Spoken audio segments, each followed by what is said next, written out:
In this episode of the Decluttering Club podcast, I'm going to tell you how you can stop going off on tangents, going off on rabbit trails, starting a million things and never really finishing them. That is the topic of today's podcast, my friends, and this is a super important one.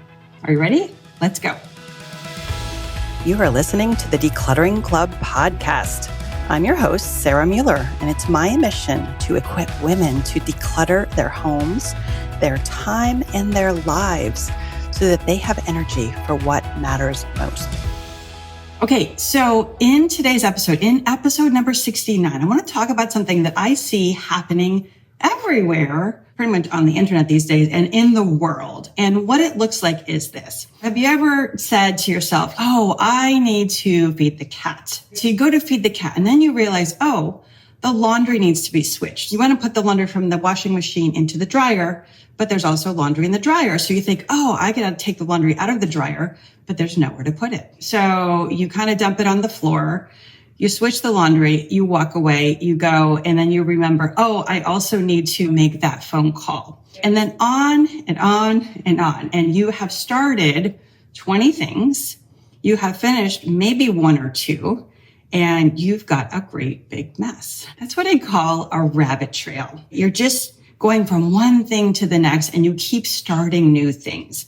This is really frustrating. It feels like we have all these things to do, but we feel like we're never making any progress. We feel like we are just running around in circles. And that's really kind of what's happening, isn't it? Well, here is what I see that's going on. It's very common to joke about this kind of stuff. And it's like, oh my gosh, like this is my life. Ha ha ha. But the thing that I see beneath that is actually a lot of pain.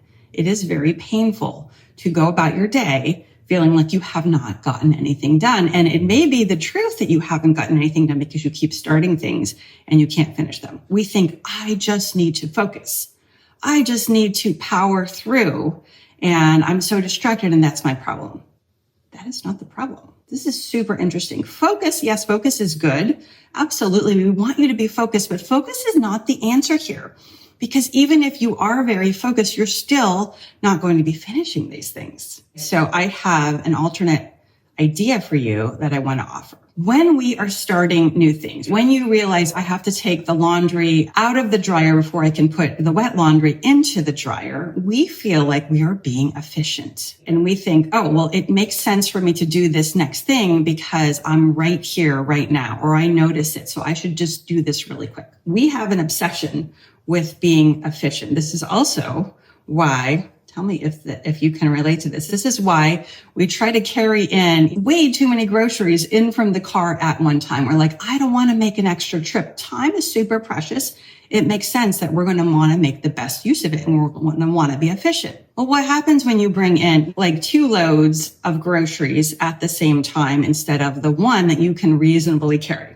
Well, what happens is you trip, you break a dozen eggs, you twist your ankle, you get mad, you break stuff, and you feel like you're always struggling. We don't want this to happen. But again, the reason that we do it is because we think we're being efficient and we think it's too much extra work to make that extra trip out to the car. Turns out that's not actually true because when you twist your ankle and now you have to sit on the couch for a week because you were rushing and you were trying to be quote unquote efficient. So beware of that false efficiency. That is a trap. And I encourage you not to fall into it. So that is one thing that is going on. What is the answer though to the rabbit trail problem? Let me tell you. The answer is margin. Now, what do I mean by margin? Margin is the idea that you have room, and it can be like physical room. It could be physical room in your laundry room to put the dry laundry in the laundry basket. That is one way to have margin, but it can also be margin in your head, margin in your time, margin in the things that you do. So what I see for most people that come and join the Decluttering Club is they don't have any margin.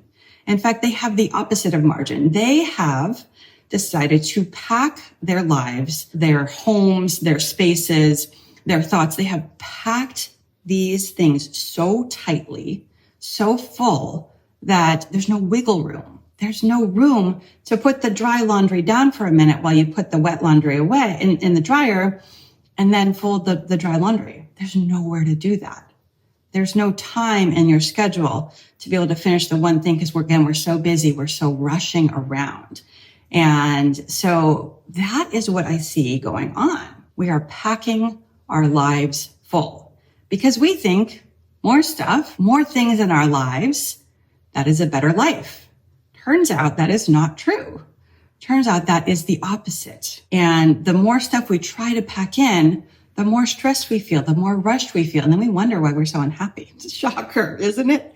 But this is what is going on. So again, margin is the answer. You might call it white space. You might just call it room to breathe. I like to think of it as margin because margin is that extra space that you are not currently using, right? Now, I have a notebook here. I have a little pad of paper. So if you're watching on video, you can see I'm old school. I like to write things down. You can see there's a margin, right, on the side of the paper. It is there if you need it, but we don't start out by writing in the margins. We start out by writing in the main part of the page. And that is the way I want you to think about your life. So if you are currently packing stuff in, and again, this gets back to efficiency. We want to be efficient. We want to make the most use of our space. We want to pack it in. We want to make it all fit, but then that creates problems. So margin is the answer. Your job is to create margin in your life anywhere you can, like anywhere you can. And I recommend, if you have zero margin right now, I recommend you aim for 20%. And that can be in free space in your home. It could be free space in your time, in your life, in your commitments, and the things that you are doing. 20% would be amazing. You could even go further, but 20% would be a great place to start. The next thing I want to encourage you to do is to slow down. We are in such a hurry. Again, gets back to efficiency. It gets back to like wanting to do it all in our lives. And we are in such a hurry. I want you to slow down. Why are you in such a rush? When we rush, then we make mistakes, we trip and fall, we have unexpected and unintended consequences. And you don't have to completely slow down to the speed of a turtle. That's not what I'm saying here. I'm just saying slow down a little bit. When you notice yourself rushing, just pause, take a break, take a breath, just kind of regroup and then go on about your business. Because when you pause, when you slow down just the tiniest bit, now you're going to be able to collect your thoughts. You're not going to feel rushed and you're going to be able to do the things that you want to do with a better degree of effectiveness. You're going to enjoy your time more. So as you are building margin into your life, let's go back to the first example that I had. You want to feed the cat and then you notice the laundry needs to be switched over and then you need to make a phone call, et cetera, et cetera. So what we want to do, we're looking for places to create margin and we're slowing down. So we notice the cat is hungry. Let's feed the cat from start to finish. You realize you're low on cat food and you think I should go order that real quick. No. Do not do that. First, finish feeding the cat and then go make a note and hopefully you have a system in place for things you need to order. So go make a note on your shopping list, buy cat food. If you have margin built into your life, you are not dangerously low on food for the cat. And so it's not an emergency and you can order it and you can wait for it to show up. Do you see how this works? We're just expanding our capacity. We're extending out our timelines. And now things that might have been like kind of a mini emergency, running out of cat food, is no longer an emergency because you're not going to run out. You have built that into your life. So now you've finished that task. I want you to think finish first and then pivot. So finish feeding the cat, then go write that on the list. This takes work. This takes training. This is not automatic. If this is not your current habit, it's going to take a little work. You're probably going to forget and have to redirect. That's okay. So let's say we do that. We write down that on our shopping list. Okay, now we are like, oh, right, laundry. Okay, cool. You take the laundry out of the dryer. Maybe there isn't room right now. You put it on the floor. You put the next load of laundry into the dryer. Now I want you to make a mental note. Where can I make some more? Where can I free up some room? Is there a counter that you have been meaning to declutter? Is there a shelf where you can put a laundry basket? And you've been thinking, oh, I really should get that freed up. Make a mental note. Don't do it right now. I don't want you to start another task right now, but make a note to do that next time you are spending some time decluttering. And we love to do this in what we call a 10-minute miracle. So maybe you can declutter that counter when you have 10 minutes of time that you are not doing something else and you're not rushing around, but you've got 10 minutes. Let's tidy up that counter. Let's clear it off. Let's get some stuff out of the house. Where can we make margin in that space so that next time you go to deal with laundry, now instead of having to drop it on the floor and now it's going to get dirty, you're going to step over it. No one's going to know if it's clean or dirty. Instead of that, you'll have room on the counter to just set it there. And then because you've created more margin in your life, you're going to have time later to fold that laundry and put it away. It's going to create a really great ripple effect that will make everything easier. But you have to start with creating that margin. So where can you create margin, and what would this look like in your life right now? It's going to look like slowing down. That is the first thing that you can do, and you can do it immediately. Just slow down your roll. Take a pause every now and then. I'm not talking about going and sit on the couch and wasting 4 hours on Facebook. That's not it. Just slow down. Just pause when you notice yourself rushing. And then I want you to look for things that can leave your house. Another word for this is decluttering, but it's also creating margin. So if your spaces are packed full, if that laundry room doesn't have room to put things away or to work, you want to create margin. What does that mean? That means stuff has to leave the house. I really don't want you to be looking for things that you can put away. Too many of you have your volume of stuff is larger than your storage space can accommodate. And you're trying desperately to play Tetris and to pack it in so it looks nicer, it's more organized, but you're still packing it in. And so if this is you, and if you have this level of this quantity, the answer is not to pack it in, is not to rearrange, it's not to shuffle, it's to make some decisions and get that stuff out of the house. I'm remembering we have a member, her name is Claire Ann, and she recently had an inspection in her apartment. The landlord was going to come and inspect. She got rid of half of the stuff in one of her rooms. Half. She didn't rearrange it. She didn't put it in another room. She got rid of it. It left the house, and she felt amazing. Amazing. And so that's what I want to encourage you to do. If you notice you're just rearranging the deck chairs on the Titanic, don't do that. Look for things that can leave the house. A lot of the time, this is stuff that we know we want to get rid of, and we're just like, it's just not quite time yet. I'm not ready.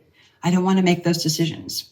Well, the truth is you're probably never going to be ready for a lot of this stuff. And you're ready when you decide you're ready. So I encourage you to challenge yourself, stretch yourself a little, push yourself out of your comfort zone, and just get that stuff out of the house. And it probably needs to go into the trash, or maybe it needs to go into the donation box, and you take it and you get it out of your life. That is called creating margin. And the more you can do that, the more that time frees up, the more that space frees up, the more you learn to slow down, and the fewer rabbit trails you're going to go on. Now, I'm not going to say that you are never going to find yourself distracted. I'm not going to say that you're not going to bounce around in your life. That's okay. That might be kind of your personality. That might be the world that we live in. That is okay. But when you have that margin built down, when you have learned to slow down, and when you have some simple systems in place, now all of a sudden your life feels easier. We have a whole bunch of systems. We teach them in our membership. They are things like Kitchen Zero and Office Day and some simple like list making skills. We can teach you all about that if you're interested. Come on and join us in the membership. Just look for ways that you can add systems. Systems will give you back margin as well. Systems help you put things on autopilot so that you don't have to think about them, so that they don't turn into problems. If you address something up front, then it is just a to-do as opposed to a crisis. And it's really, really lovely. I had an experience yesterday. We had our power go out overnight. And I'm telling you, that was not on my to-do list. Mess around with no power, figuring out, can we get some ice? Can we fire up the generator? All of that kind of stuff. Not on my to-do list. I had a whole bunch of other things. But you know what? I had margin in my life. I have worked to say no to things and to free up space so that I was able to handle the power outage without feeling like things are collapsing around me. And I got the important things done. I had to pivot a little bit. It was a little stressful, not going to lie. But at the end of the day, I was able to accommodate that because of the margin. Now, there's never a good time for some of these things to happen. Never. It's not like you're like, okay, yes, Now I'm ready. Power can go out today, no problem. Or the dishwasher can break today because I got extra time. That doesn't happen, but that's the point. The point is that the margin is there because we don't know when these things are going to happen. We don't know when the crisis is going to hit or when that inconvenience is going to show up. So we want to leave room for it, just like that margin on the page. We leave room for those things to happen. And then when they do happen, they are not crises. So once again, your job is to create margin. And that means stuff needs to leave your house, stuff needs to leave your calendar, and you need to slow down. I'm telling you, when you commit to this, when you embrace this idea, you are going to love the results that you see. Try it out. Let me know how it goes. I'll see you next week, everyone. That's all we have for you today. If you enjoyed this podcast, please leave us a review. It would really help us to get the word out. And if you'd like to continue your decluttering journey with us, find us on Facebook, Instagram, or YouTube at Decluttering Club, or on our website at thedeclutteringclub.com.